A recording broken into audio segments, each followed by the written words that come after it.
చందు వల్లితో పాటు ఇక నర్మద అలాగే సాగర్కి కూడా ఫస్ట్ నైట్ ఏర్పాట్లు రెడీ చేస్తూ ఉంటారు. ఇక నర్మద శ్రీవల్లిని ఇద్దరిని కూడా రెడీ చేస్తూ ఉంటే నర్మద అయితే చాలా హ్యాపీగా ఫీల్ అవుతూ ఉంటుంది. ఇద్దరు ఆడపడుచులు కూడా ఇద్దరు వదిలికి దగ్గరుండి రెడీ చేపిస్తూ ఉంటారు. ఇక ఆడపడుచులు ఇద్దరు ఏదో సరదాగా మాట్లాడుతూ ఉంటే సడన్గా వల్లి లేచి నిల్చుంటుంది. ఒక్కసారిగా అందరూ కూడా షాక్ అవుతూ ఉంటారు. ఇక లేచిన వల్లి అయితే అలా ముందుకు వెళ్ళిపోతూ ఉంటే ఏమైంది వల్లి వల్లి అని పిలుస్తూ ఉంటారు నర్మద వాళ్ళైతే.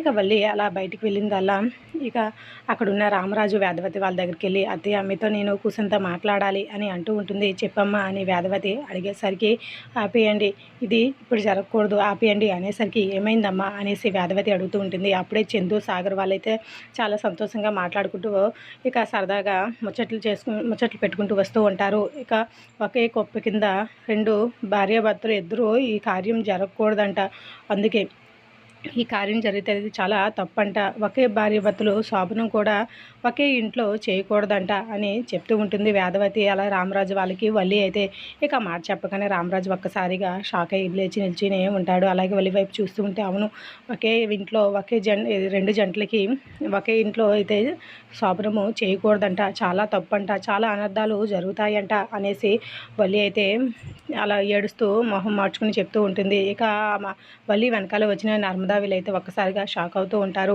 శోభనం ఆపేయండి, ఒక్కరికి మాత్రమే ఒకే ఇంట్లో శోభనం జరగాలంట అని అనేసరికి నర్మదా అయితే వల్లి మాటలకి షాక్ అయి తన వైపు అలాగే చూస్తూ ఉండిపోతుంది. నర్మదాకి అయితే ఏమీ అర్థం కాదు. ఇక అక్కడే ఉన్న సాగర్ చందు వాళ్ళు కూడా షాక్ అవుతూ ఉంటారు వల్లి మాటలకి.